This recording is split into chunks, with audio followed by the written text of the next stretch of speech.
الحمد لله وكفى وسلام على عباده الذين اصطفى أما بعد فقد قال الله تعالى أعوذ بالله من الشيطان الرجيم بسم الله الرحمن الرحيم كل نفس ذائقة الموت ثم إلينا ترجعون صدق اللہ العظیم۔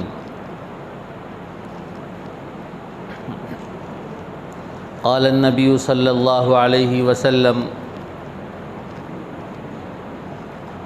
اذکروا ذکر ہاضم اللذات یعنی الموت۔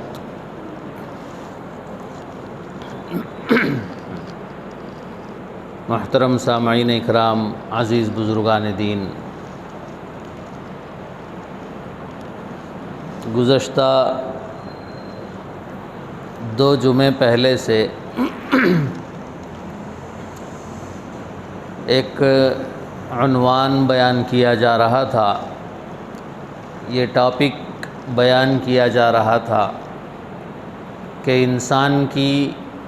موت کے بعد اس کے ساتھ کیا سلوک ہونا چاہیے، اور انسان کے انتقال کرنے کے بعد میں اس کی تجہیز و تکفین کیسے ہوگی، اس کو نہلایا کیسے جائے گا، لٹایا کیسے جائے گا، یہ باتیں بیان ہو رہی تھیں۔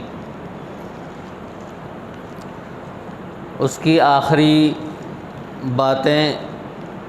کفن سے متعلق اور دفن سے متعلق یہ 2 باتیں رہ گئی تھیں، اس کو انشاءاللہ کمپلیٹ کیا جائے گا۔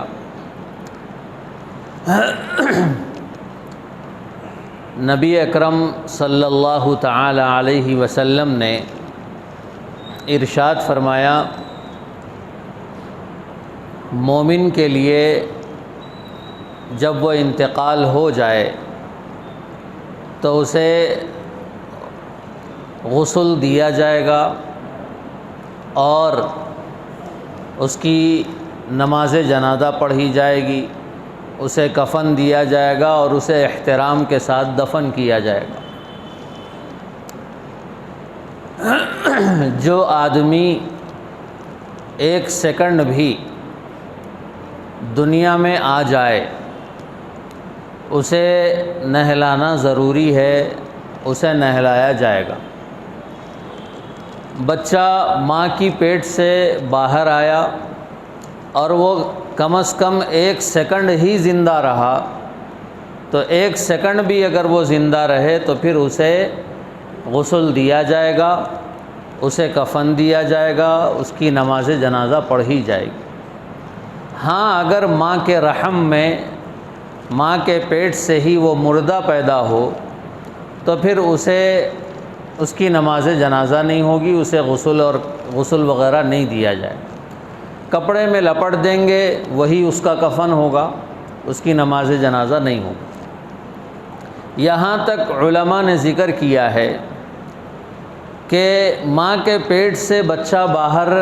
پورا نہیں نکلا، تھوڑا سا نکلا تھا لیکن زندہ تھا، اس کا چہرہ مکمل باہر آ گیا، باہر آنے کے بعد سینہ بھی اس کا باہر آ گیا اور وہ زندہ رہا اور آدھا ابھی اندر ہی ہے، تو بھی ایسے بچے کی نماز جنازہ پڑھی جائے گی، چونکہ وہ باہر آنے کے بعد زندہ رہا، اگرچہ وہ پورا نہیں آیا تھا لیکن جتنا بھی آیا وہ زندہ ہونے کی حالت میں آیا، تو پھر ایسے بچے کی بھی نماز جنازہ پڑھی جائے گی۔ غسل دینے کے بعد میں غسل کا طریقہ کیسا ہے، اسے کیسا دیا جائے گا، وہ گزشتہ بیان کیا جا چکا ہے۔ غسل دینے کے بعد مرحلہ آتا ہے کفن دینے کا۔ اسلامی شریعت کے لحاظ سے مرد کے لیے 3 کپڑے ہیں اور عورتوں کے لیے 5 کپڑے ہیں۔ مردوں کے لیے 3 کپڑے، 2 چادر ہے اور 1 کرتا ہے۔ کرتے سے مراد کوئی سلا ہوا کرتا نہیں ہے، کرتے سے مراد ایک کپڑے کو فولڈ کر کے اس کے بیچ میں پھاڑ لیا جاتا ہے اور گلا بنا لیا جاتا ہے، اسی کو کرتا کہتے ہیں۔ تو یہ 3 کپڑے مردوں کے لیے، عورتوں کے لیے 5 کپڑے ہیں۔ 5 کپڑے، 3 تو یہی ہیں کہ 2 چادر ہیں اور 1 کرتا ہے عورت کے لیے۔ 2 کپڑے زائد جو اس کے لیے ہوں گے وہ ایک اس کے چوٹی اور بالوں کے لیے اور 1 سینہ بن کے لیے ہوتا ہے، یعنی 1 ایکسٹرا کپڑا اس کے اوپر ڈالا جائے گا اور 1 کپڑا اس میں چوٹی کو یعنی اس کے بالوں کو لپیٹ کے فولڈ کر کے اس کو ایسے چھوڑ دیا جائے گا اس کے سینے کے اوپر۔ یہ طریقہ عورتوں کے لیے ہوتا ہے۔ مردوں کا جو کفن ہے یہ کفن سنت ہے، 3 کپڑے ہونا عورتوں کے لیے، 5 کپڑے ہونا یہ سنت طریقہ ہے۔ اگر کسی کو اتنے کپڑے میسر نہ ہوں تو پھر 1 کپڑے میں بھی دفن کیا جا سکتا ہے اگر اتنے کپڑے نہ مل سکتے ہوں۔ لیکن آج کل اللہ تعالیٰ کے فضل و کرم سے ایسا موقع تو کہیں نہیں ہے، بہت کم، شاید ہی کہیں ہوگا کہ جس کو کپڑا میسر نہ ہو، ورنہ پہلے زمانے میں یہ ہوتا تھا کہ کپڑا بہت قیمتی ہوتا تھا اور کپڑے چرائے بھی جاتے تھے، کفن بھی چرایا جاتا تھا، لیکن آج کوئی سنتا نہیں ہے کہ کسی نے کفن چرا لیا ہو، لیکن پہلے سنے جاتی تھی یہ چیزیں، اس لیے کہ کپڑا بہت قیمتی ہوا کرتا تھا۔ تو اس زمانے میں کپڑے کا ملنا مشکل تھا، تو جس کو 1 کپڑا مل جائے اس کو 1 کپڑے میں دفن کر دیا جاتا تھا۔ اور صحابہ کے زمانے میں تو یہ حال تھا کہ 1 چادر بھی ملنا ان کے لیے مشکل تھا۔ ایسے واقعات موجود ہیں کہ کپڑا یا چادر کسی صحابی کا انتقال ہو گیا اور انہیں دفنایا جا رہا ہو تو اگر چہرے پہ ڈالتے ہیں تو پیر کھل جاتا ہے، پیر پہ ڈالتے ہیں تو چہرہ کھل جاتا ہے۔ ایسا اس زمانے میں ہوا کرتا تھا۔ تو کپڑے 3 کپڑے ہونا مرد کے لیے اور 5 کپڑے ہونا عورت کے لیے یہ سنت ہے۔ اگر مل جائیں تو بہت اچھا ہے، سنت ادا ہوگی۔ اگر نہیں مل سکے کسی وجہ سے اگر کپڑا نہ مل سکے یا غریب علاقہ ہو جہاں کوئی خرچ کرنے والا نہ ہو تو پھر ایسی صورت میں 1 کپڑا 2 کپڑے میں بھی دفن کیا جا سکتا ہے۔ اور ایک بات یہ بھی یاد رکھیے کہ کسی محلے میں اگر کسی مسلمان کا انتقال ہوا اور اس مسلمان کے پاس پیسہ نہیں ہے کہ وہ کفن خرید سکے، یعنی اس کو اتنا پیسہ چھوڑ کے نہیں گیا ہے، اس کے پاس پیسہ ویسا کچھ نہیں تھا، اس کے بھائی وغیرہ بھی نہیں ہیں، والدین بھی نہیں ہیں، کوئی ہے نہیں خرید کے کفن دینے والا، شریعت اس بارے میں حکم دیتی ہے کہ پہلا تو یہ کام ہے کہ جس کا انتقال ہوا ہے اس کے پیسوں سے کفن خریدا جائے۔ اگر اس کے پیسوں سے نہیں خرید سکتے ہیں یا پھر کوئی بھائی، بیٹا یا پھر اولاد یا پھر والدین اپنے مرحوم کے لیے کفن خریدنا چاہتے ہیں تو اجازت ہے، کوئی دوسرا خریدنا، یعنی باپ کے لیے بیٹا کفن خرید سکتا ہے، اجازت ہے خرید، لیکن ضروری نہیں، پہلے میت کے پیسوں سے خریدا جائے گا، یہ ذمہ داری ہے۔ اگر میت کے پیسوں سے نہیں خریدنا چاہتے ہیں، بیٹا خریدنا چاہتا ہے خرید سکتا ہے، بھائی خریدنا چاہتا ہے خرید سکتا ہے، والدین خریدنا چاہتے ہیں اپنے بیٹے کے لیے تو خرید سکتے ہیں۔ لیکن کوئی میت ایسی ہے کہ اس کے پاس بھی پیسہ نہیں ہے، اس کے بھائی بہن بھی نہیں ہیں، والدین بھی نہیں ہیں، اولاد بھی نہیں ہے، کوئی اس کے لیے کفن کا کپڑا خریدنے والا نہیں ہے، دفن کا انتظام کرنے والا نہیں ہے، تو شریعت یہ کہتی ہے کہ پورے محلے کے جتنے مسلمان ہیں ان تمام مسلمانوں پہ لازم ہے کہ اس کے لیے اس کا انتظام کرے، پورے محلے کے مسلمانوں کو۔ اگر کوئی 1-2 آدمی خرید کے دے دیتے ہیں ٹھیک ہے، سب سے فرض اتر جائے گا، اور اگر خدا نہ خواستہ کوئی بھی نہیں کرتا ہے تو پورے محلے کے مسلمان گنہگار ہوں گے، پورے محلے کے مسلمانوں سے پوچھ ہوگی، تو پوروں کی ذمہ داری بنتی ہے کہ اس کے لیے کفن دفن کا انتظام کیا جائے، اگر قبر کے لیے پیسے لگ رہے ہیں تو اس کا بھی انتظام کیا جائے۔ ایک دو آدمی اگر کوئی کر لیتے ہیں تو پھر ساروں کا بوجھ اتر جائے گا، ساروں کا فرض اتر جائے گا، یہ اسلامی شریعت کا حکم ہے۔ اور اگر جہاں پر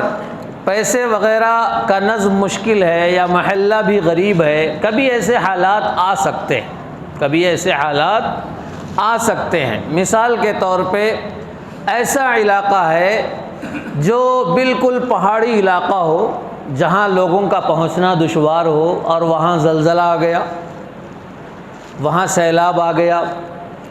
بڑی جانیں چلی گئی، انسان گزر گئے، سیلاب میں ان کا انتقال ہو گیا یا زلزلے میں ہو گیا۔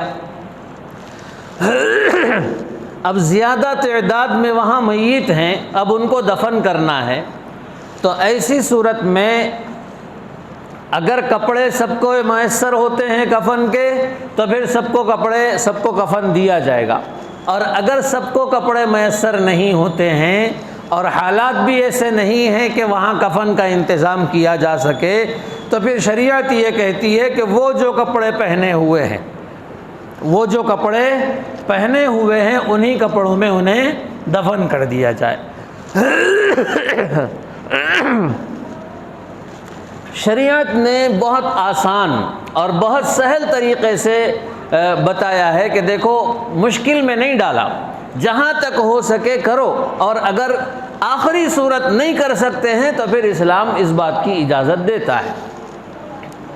اور اگر کبھی ایسا موقع ہو کہ بھئی کپڑا تو ہے لیکن وائٹ کپڑا نہیں ہے، سفید کپڑا نہیں ہے، تو پھر شریعت یہ کہتی ہے کہ سفید کپڑے میں کسی کو دفنانا سنت ہے، اور اگر کلر کے کپڑے میں بھی اگر دفنا دیا جائے تو کوئی حرج نہیں ہے، کلر کے کپڑے میں بھی دفنا سکتے ہیں۔ سنت طریقہ یہ ہے کہ سفید کپڑے میں دفنایا جائے، اور اگر کسی کو کلر کے کپڑے میں دفنا رہے ہیں، کپڑا بھی اگر موٹا ہو، چادر ہو، بیڈ شیٹ ہو، اس میں بھی اگر وہ میسر ہو جائے دفنا رہے ہیں، دفنا سکتے ہیں، لیکن سفید کپڑا ہونا یہ زیادہ سنت ہے، بہترین طریقہ ہے۔ بہرحال اللہ کے نبی علیہ السلام نے اس سے متعلق وضاحت فرمائی کہ مرد کے لیے 3 کپڑے ہوں گے، عورت کے لیے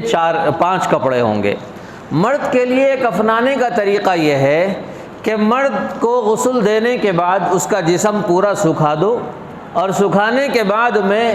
اسے جو ایک ایکسٹرا جو چادر جو نہلانے کے وقت میں استعمال کی جاتی ہے یا بعد میں، وہ اوپر ڈال دی جائے گی تاکہ اس کا سطر نہ کھلے، پھر اس کے بعد اسے لٹایا جائے گا، نیچے 2 چادریں رکھی جائیں گی، نیچے 2 چادر یعنی 2 کپڑے۔ اور یہ بھی بات سمجھ لیجئے کہ کبھی کفن بنا بنایا نہیں ملتا ہے، بنا بنایا کفن نہیں ملتا ہے، تو کفن بنانا کوئی مشکل نہیں ہے، بہت آسان، کفن بنانا بہت آسان ہے۔ 2 چادریں لے لیجئے، کفن میں جو چھوٹا پنہ ہوتا ہے کپڑے کا وہ ذرا مشکل ہو جاتا ہے اس کو فولڈ کرنے میں، تو بڑا پنہ جو کپڑے کا ہوتا ہے وہ کپڑا لینا زیادہ بہتر ہے۔ تو اس کی 2 چادریں بنا لیجئے، لمبی تقریباً 7 فٹ 8 فٹ، یا پھر آدمی جو میت ہے اس کی ہائٹ کتنی ہے وہ دیکھ لیجئے کہ بھئی وہ 6 فٹ کا ہے 5 فٹ کا ہے، اس کے حساب سے 1-2 فٹ ایکسٹرا رکھ کے ایک چادر بنا لی، اسی طریقے سے دوسری چادر بھی بنا لی جائے، 2 کپڑے ہو گئے لمبے۔ پھر اس کے بعد کرتا آدھا ہوگا، جتنا نیچے کی چادر لمبی ہے اس کا ہاف کرتا ہوگا۔ کرتا پہنانے کا طریقہ یہ ہے کہ اس کو تھوڑا سا یعنی 1/3 اس کو نیچے رکھا جائے گا، پھر میت کو لٹایا جائے گا، اور بیچ میں جہاں پھٹا ہوا ہے وہ حصے سے اس کا چہرہ نکال کے اس کو کرتا بنا دیا جائے گا۔ بہت آسان طریقہ ہے، کوئی مشکل کام نہیں ہے کفن بنانا۔ کفن کا یہ طریقہ، یہ 3 کپڑے مردوں کے لیے، پہلے 2 چادریں بچھائی جائیں گی، پھر اس کے بعد اسے کرتا پہنایا جائے گا، اور فولڈ کرتے وقت میں داہنی طرف سے آغاز کیا جائے گا، یعنی رائٹ سائڈ سے، رائٹ سائڈ سے آغاز کیا جائے گا، پہلے رائٹ پھر لیفٹ پھر رائٹ پھر لیفٹ، 2 چادر ہو گئے اس طریقے سے۔ پھر اس کے بعد کفن کو باندھ دیا جائے گا، بیچ میں ایک رسی سے باندھیں گے کمر کی طرف، پھر پیر پہ، پھر سر کے اوپر، یہ طریقہ ہے۔ نہلانے کے بعد میں اگر کبھی ایسا ہوتا ہے کہ میت پہ زخم ہے، میت پہ یا پھر پوسٹ مارٹم کیا ہوا ہے اور خون نکلنے کا ڈر ہے، یا پھر اور کوئی زخم ہے جس کی وجہ سے خون نکلنے کا ڈر ہے، یا کچھ بھی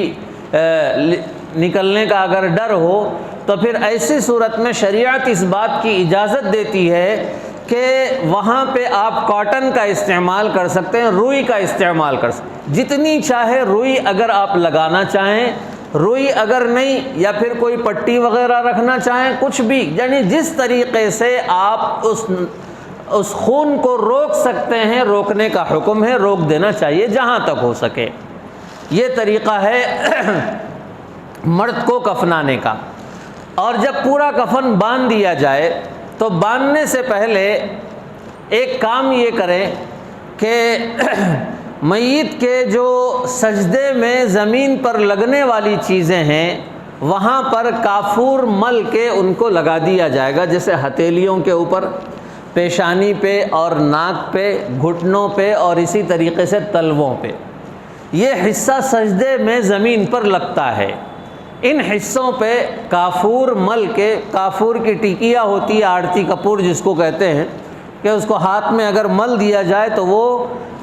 بالکل پاؤڈر ہو جائیں گے، اس کو پھر لگا دیا جائے۔ اور اگر کافور نہ ملے تو پھر جو خوشبو میسر ہو، جو بھی خوشبو، عطر ہو یا پھر عود ہو یا پھر اور کوئی دوسری خوشبو والی کوئی چیز ہو، وہ لگا سکتے ہیں میت کے لیے۔ کوئی ضروری نہیں ہے کہ کافور ہی لگایا جائے، لیکن اگر کافور مل جائے ٹھیک ہے، کافور نہیں ملتا ہے تو کوئی بھی خوشبو والی چیز لگا سکتے ہیں۔ کفن دینے کے بعد میں کفن پر خوشبو لگانا یہ بھی سنت طریقہ ہے۔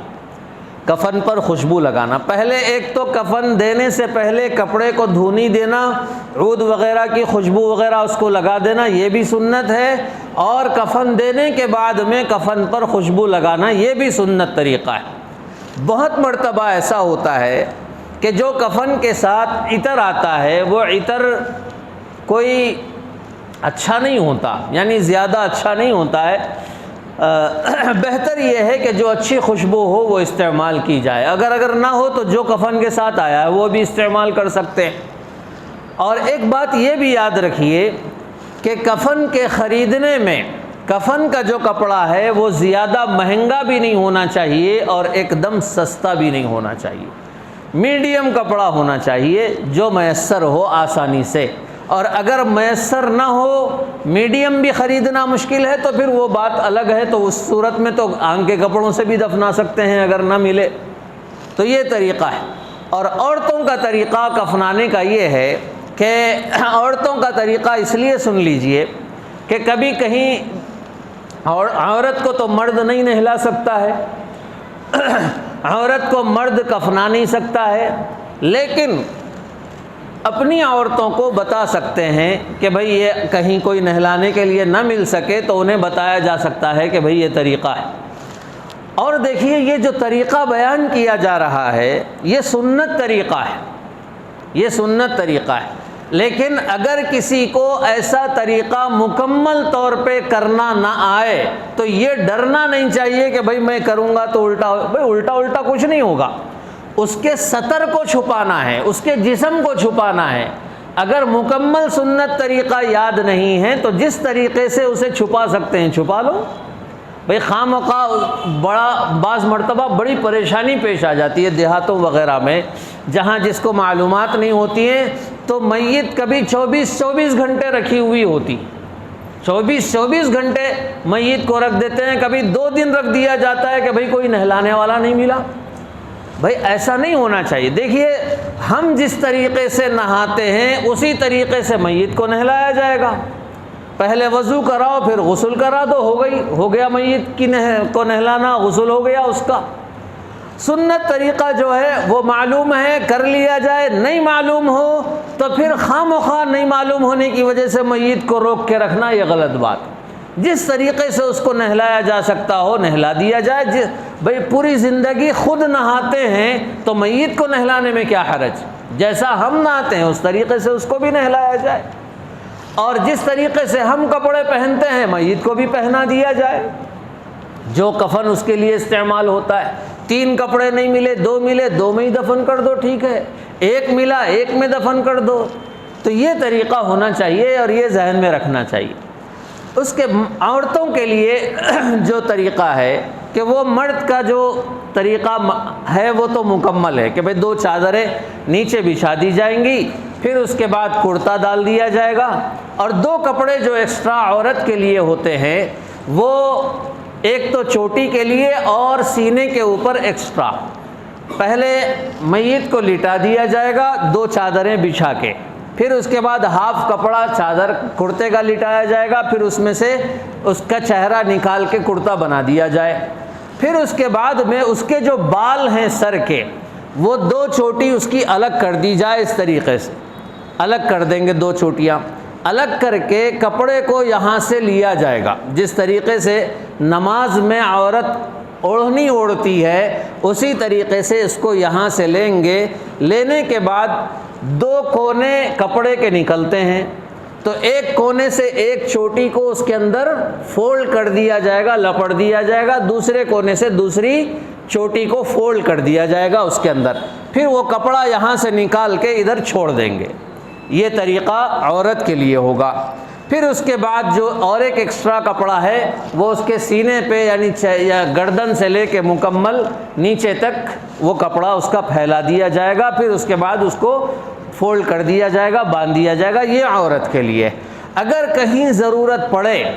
کہ بھئی عورت کو کیسے کفنانا چاہیے، کفن دینا چاہیے، نہیں معلوم ہے اور کوئی کفنانے کے لیے ملتا بھی نہیں ہے، تو اپنی عورتوں کو یہ طریقہ بتا کے ان سے کام لیا جا سکتا ہے، ان سے کروایا جا سکتا ہے۔ یہ طریقہ ہے۔ میت کو نہلانے کے بعد اور اس کو کفن دینے کے بعد میں ہمارے علاقے کے اندر ایک چیز مشہور ہے، لوگ یہ کرتے ہیں کہ بھئی میت کو سرما لگاتے ہیں۔ سرما لگانا میت کو یہ سنت نہیں ہے، یہ بات یاد رکھ لیجئے۔ میت کو سرما لگانا یہ سنت نہیں۔ سرما لگانے کی سنت زندہ ہونے کی حالت میں ہے کہ جب زندہ ہے تب سرما لگاؤ، اور رات کو سوتے وقت میں سرما لگانا یہ سنت طریقہ ہے، اور اس کا بہت زیادہ ثواب بھی ہے، لگانا چاہیے، اور اس سے آنکھوں کی حفاظت ہوتی ہے، بینائی کی بھی حفاظت ہوتی ہے۔ لیکن میت کو انتقال ہونے کے بعد میں سرما لگانا میرے دوستو یہ سنت طریقہ نہیں ہے۔ نبی پاک صلی اللہ تعالی علیہ وسلم پوری زندگی سرما لگایا کرتے تھے، لیکن جب آپ دنیا سے پردہ فرما گئے تو آپ کو سرما نہیں لگایا گیا، آپ کو سرما نہیں لگایا گیا۔ یعنی یہ طریقہ ہمیں معلوم ہونا چاہیے اور ہمیں جاننا بھی چاہیے، لیکن اس وقت بہت سے لوگ ہوتے ہیں اور بہت گڑبڑ کرتے ہیں۔ ایسی بات نہیں، اگر بات وہاں سمجھنے کی ہے اور سمجھ سکتے ہیں لوگ تو انہیں بتا دینا چاہیے، اور اگر سمجھنے والے نہیں ہیں تو پھر چھوڑ دیجئے وہ جو کر رہے ہیں، لیکن اپنا کام بتا دینا ہے، لیکن جھگڑا نہیں ہونا چاہیے، اس وقت اس کا خیال رکھا جائے۔ اور ایک کام یہ کرتے ہیں کہ کفن دینے کے بعد میں جو ایک پاؤڈر آتا ہے جس کو سندل کے پاؤڈر کے نام سے ایک پاکٹ کفن کی تھیلی کے اندر ملتی ہے، وہ سندل کا پاؤڈر سینے پہ میت کے ڈال دیا جاتا ہے۔ میت کے سینے پہ ڈال کے لوگ اس کے اوپر لا الہ الا اللہ یا پھر اللہ محمد اس طریقے سے لکھا کرتے ہیں۔ یہ بھی اسلام سے اس کا کوئی تعلق نہیں ہے، یہ کوئی سنت نہیں، یہ سنت طریقہ بالکل نہیں ہے کہ اس کے اوپر اللہ لکھا جائے اس پاؤڈر کو ڈال کے، یا پھر اس پاؤڈر کو ڈال کے کلمہ لکھا جائے۔ یہ سنت طریقہ بالکل نہیں ہے، یہ بات یاد رکھ لیجئے۔ یہ نہیں کرنا چاہیے۔ جو اسلام نے بتایا، جو نبی پاک صلی اللہ علیہ وسلم نے بتایا، وہ طریقہ ہمیں اختیار کرنا چاہیے، دوسرا طریقہ نہیں اختیار کرنا چاہیے۔ کفن دینے کے بعد میں اگر کسی کو دیدار کرانا ہو، کوئی رشتہ دار آ گیا یا کوئی دوست احباب آ گئے ہیں،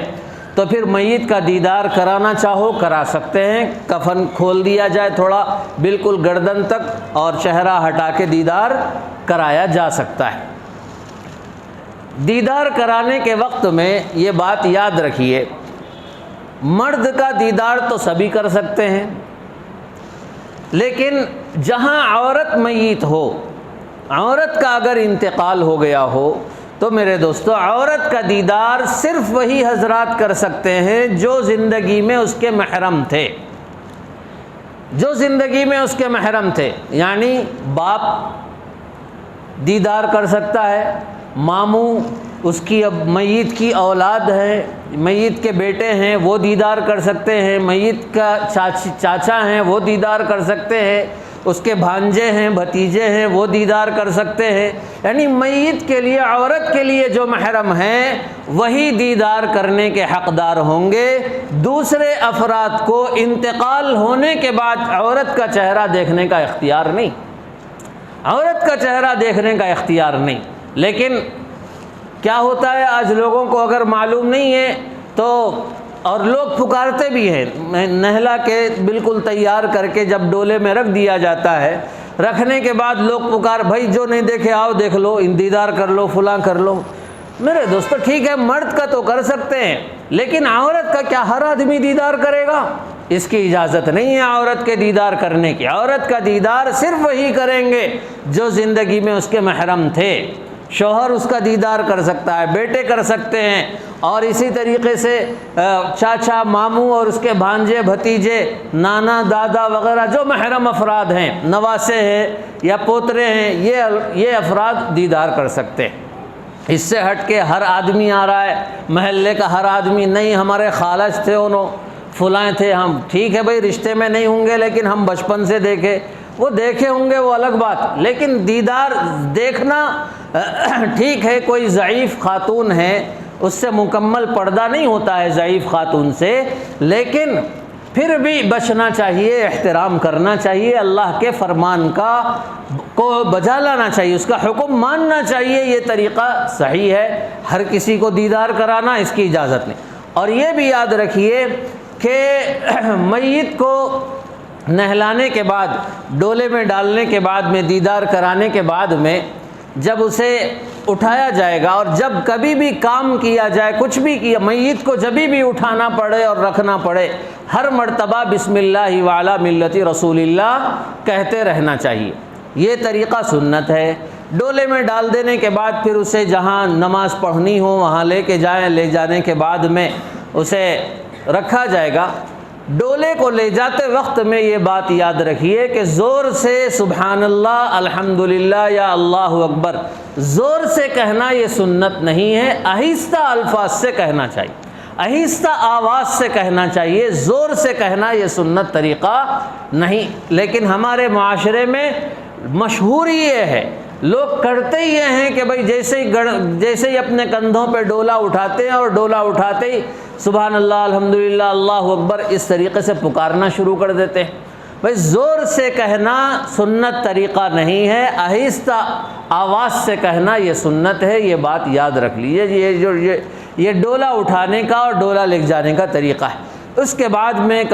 دفنانے کا طریقہ، نماز کیسے پڑھی جائے گی، انشاءاللہ اس کو آگے بیان کیا جائے گا۔ اللہ تبارک و تعالیٰ سے دعا ہے کہ اللہ تبارک و تعالیٰ ہمیں دین اسلام کی ہر بات کو سیکھ کر اس پر عمل کرنے کی توفیق نصیب فرمائے۔ وآخر دعوانا ان الحمد للہ رب العالمین۔